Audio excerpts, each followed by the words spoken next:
صبغة الله ومن أحسن من الله صبغة ونحن له عابدون۔ حضرت عائشہ صدیقہ رضی اللہ عنہ کی ایک روایت ہے کہ جب میں نبی پاک صلی اللہ علیہ وسلم کے ہاں آ گئی تو میں اپنی سہیلیوں کے ساتھ گڑیوں سے کھیلا کرتی تھی۔ جب آپ علیہ السلام تشریف لاتے تو میری سہیلیاں چھپ جاتی، تو آپ علیہ السلام میری سہیلیوں کو میرے پاس بھیج دیتے اور ہم مل کر گڑیا سے کھیلا کرتے تھے۔ اسی طرح حضرت ربیع رضی اللہ عنہ کی بھی ایک روایت ہے کہ جب عاشورہ کا دن ہوتا تو نبی پاک صلی اللہ علیہ وسلم ہمارے ہاں اعلان کرواتے کہ جس نے روزہ رکھا ہوا ہے وہ اپنے روزے کو برقرار رکھے، اور جس نے روزہ نہیں رکھا وہ روزے داروں کی طرح کچھ کھائے پیے نہیں۔ تو فرماتے کہ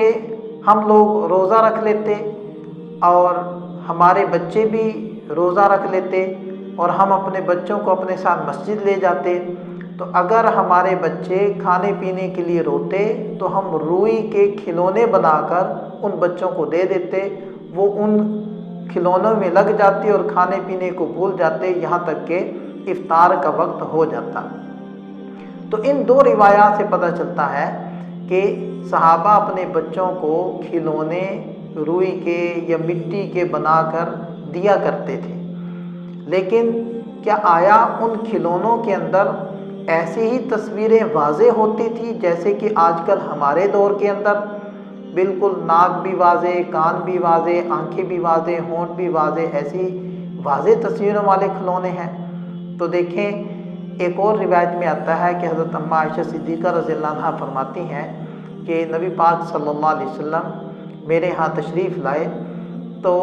میرے دروازے پر ایک پردہ لٹکا ہوا تھا جس میں کچھ تصویریں تھیں، تو میں نے غور کیا کہ نبی پاک صلی اللہ علیہ وسلم نے اس کو ناپسند کیا اور ناگواری کے اثرات میں نے دیکھے، تو میں نے اس پردے کو پھاڑ دیا۔ تو جب پردے کے اوپر بنی تصاویر، جبکہ اس زمانے میں ٹیکنالوجی اس قدر ترقی نہیں کی ہوئی تھی کہ واضح تصویریں بنتی ہوں، اس کو برداشت نہیں کیا گیا، تو پھر کھلونے میں واضح تصویروں والے کھلونوں کو کیسے برداشت کیا جا سکتا تھا؟ اس سے پتہ چلتا ہے کہ اس زمانے میں جو بچوں کو کھلونے دیے جاتے تھے ان میں تصویریں واضح نہیں ہوتی تھی، بس ایسے منہ سا بنا دیا، کان سے بنا دیے، اس میں آنکھیں واضح نہیں ہوتی تھی، ہونٹ واضح نہیں ہوتے تھے۔ لیکن آج کل جو ہمارے دور میں کھلونے بن رہے ہیں اس میں تو ایک ایک عضو کو اور ایک ایک باریکی کو خوب واضح کیا جاتا ہے، لہذا یہ تصویروں والے کھلونے نہیں دینے چاہیے اور اپنے بچوں کو ایسے کھلونے سے بچانا چاہیے۔ گاڑی دے دی یا ایسا بھالو یا ایسی گڑیا دی جس کے اوپر تصویر واضح نہ ہو۔ آج کل تو مصیبت یہ ہے کہ ہر چیز پر تصویر آ گئی، حتیٰ کہ بچوں کے جیومیٹری باکس، بچوں کی پانی پینے کی بوتلیں، بچوں کے بیگ اور بچوں کے بستر، کمبل، چادریں، ہر چیز پر تصویریں بنی ہوئی ہیں۔ یہ اللہ تعالیٰ کی رحمت کو دور کرنے والی چیزیں ہیں، ان سے بچنا چاہیے۔ مفتی رشید احمد لدھیانوی رحمہ اللہ کا ایک واقعہ میں نے پڑھا۔ وہ فرماتے ہیں کہ میں اپنی بیٹی کو لے کر ایک ڈاکٹر کے پاس گیا تو اس ڈاکٹر کے پاس ایک گھوڑا رکھا ہوا تھا، مجسمہ چھوٹا سا، تو میری بیٹی بار بار کوشش کر رہی تھی کہ میں اس کو پکڑ لوں۔ تو ڈاکٹر صاحب نے جب محسوس کیا تو انہوں نے وہ گھوڑا اس کے آگے کر دیا، تو کہتے ہیں کہ میری بیٹی نے وہ گھوڑا لیا اور اس کو زمین پر مار کر اس کا سر توڑا اور بقیہ گھوڑا واپس رکھ دیا۔ تو یہ تربیت کا اثر تھا۔ تو اگر کوئی ایسی تصویر ہو جس کا سر کٹا ہوا ہو تو پھر کوئی حرج نہیں ہے، یا اسی طرح درختوں کی بے جان چیزوں کی تصاویر جیسے سینریاں بھی ہوتی ہیں، اس کے بنانے میں، خریدنے میں، لٹکانے میں کوئی حرج نہیں ہے، جاندار کی تصویر سے بچنا چاہیے۔ بچوں کے بال کیسے کٹوانے چاہیے؟ حضرت عبداللہ ابن عمر رضی اللہ عنہما کی روایت ہے کہ حضور نبی کریم صلی اللہ علیہ وسلم نے قضاء سے منع فرمایا۔ جب اس حدیث کے جو راوی ہیں ان کے شاگرد نے اس راوی سے پوچھا کہ قضا کیا ہے، تو انہوں نے فرمایا کہ قضا یہ ہے کہ سر کے کچھ حصے کو منڈوا دیا جائے اور کچھ بالوں کو چھوڑ دیا جائے۔ ایسے ہی حضرت عبداللہ ابن عمر رضی اللہ عنہما کی ایک اور روایت ہے کہ نبی پاک صلی اللہ علیہ وسلم نے ایک بچے کو دیکھا، اس کے سر کے کچھ بال وہ منڈے ہوئے تھے اور کچھ بال باقی تھے، تو آپ علیہ السلام نے ناگواری کا اظہار فرمایا اور ارشاد فرمایا کہ یا تو پورے سر کو منڈوا دو، احلقوہ جمیعا او اترکوہ جمیعا، یہ سارے سر کو چھوڑ دو۔ نبی پاک صلی اللہ علیہ وسلم کی زندگی کے ہم اگر بالوں کے متعلق عمل دیکھیں تو ہمیں دو عمل ملتے ہیں۔ ایک عمل تو ہے آپ علیہ السلام کا لمبے بال رکھنے کا، زلفیں وہ کانوں کی لو تک بھی ہوتی تھیں، کانوں سے کچھ نیچے بھی ہوتی تھی اور کندھے تک بھی ہوتی تھی۔ اور دوسرا عمل ہے کہ آپ علیہ السلام نے حج کے موقع پر حلق کروایا، یعنی سارے بالوں کو صاف کروایا، اور آپ علیہ السلام کی اتباع میں بعد میں بھی یعنی حج سے ہٹ کر بھی کچھ صحابہ جیسے حضرت علی کرم اللہ وجہہ اور دیگر کچھ صحابہ کے بارے میں آتا ہے کہ وہ بھی ٹنڈ کروا دیا کرتے تھے۔ تو بہرحال ٹنڈ کروانا بھی ثابت ہے، لمبے بال رکھنا بھی ثابت ہے، اور یہ جن احادیث میں کچھ سر کو منڈوانا کچھ کو کٹوانا یہ بھی آ گیا، تو ان ساری روایات کی بنیاد پر فقہائے کرام نے یہ بات ارشاد فرمائی ہے کہ اگر کوئی زلفیں رکھنا چاہے تو وہ بھی درست ہے، اور اگر کوئی ٹنڈ کروانا چاہے وہ بھی درست ہے، اور اگر کوئی چھوٹے بال رکھنا چاہے تو وہ بھی درست ہے، بشرطے کہ ایک جیسے بالوں کو کٹوائے، برابر کٹوائے، چھوٹے بڑے نہ کروائے۔ جیسے کہ ہمارے ہاں آج کل اس زمانے میں رواج ہے کہ سٹائلش بال یا انگریزی کٹ جس کو کہتے ہیں وہ کرواتے ہیں کہ دائیں بائیں اور گدی کی جانب سے بال چھوٹے ہوتے ہیں اور پیشانی سے بال بڑے ہوتے ہیں، یعنی پف وغیرہ بنایا ہوتا ہے۔ یہ انگریزی بال جو بنائے جاتے ہیں، فقہاء نے فرمایا ہے کہ یہ مکروہ ہے، اس لیے کہ ایسی کٹنگ یہ سنت کے خلاف ہے، اور سنت کے خلاف ہونے کے ساتھ ساتھ یہ غیروں کے مشابہ بھی ہے، اور پیارے نبی صلی اللہ علیہ وسلم نے فرمایا کہ غیروں کی مشابہت سے بچو، تو اس میں چونکہ غیروں کی مشابہت پائی جاتی ہے، لہذا انگریزی کٹ سے اپنے بچوں کو بچانا چاہیے۔ اب رہ گئی بچیوں کی بات،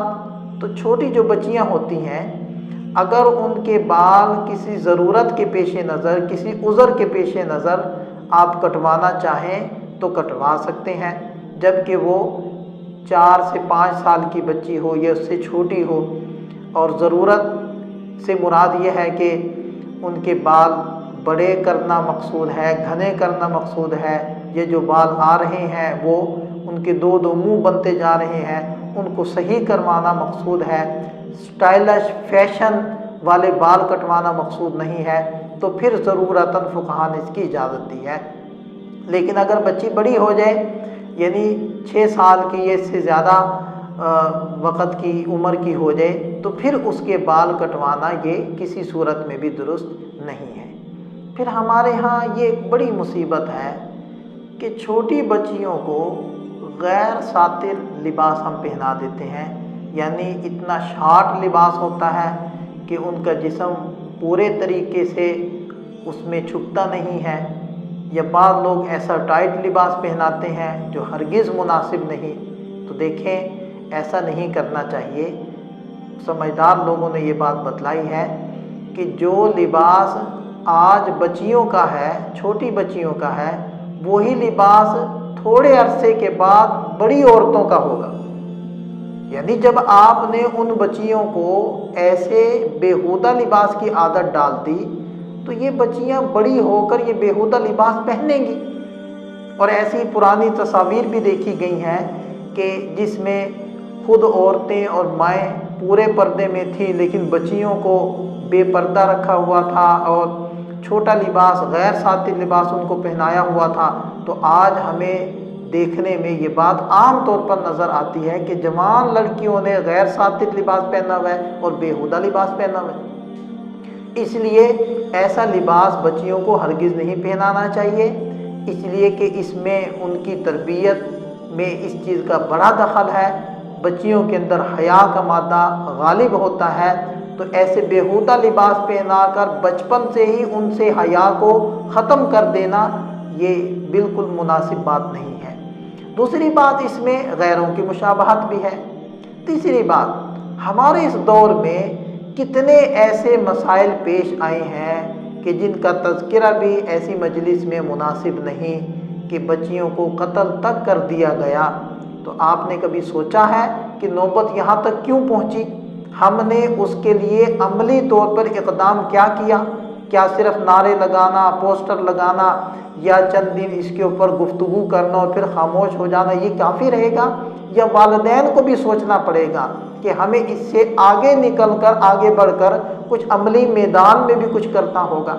اور وہ کیا ہے کرنے کا کام؟ وہ یہ ہے کہ ہم اپنی بچیوں کی اس طور پر حفاظت کریں کہ ان کا لباس ساتر ہو، یعنی مکمل لباس ہو،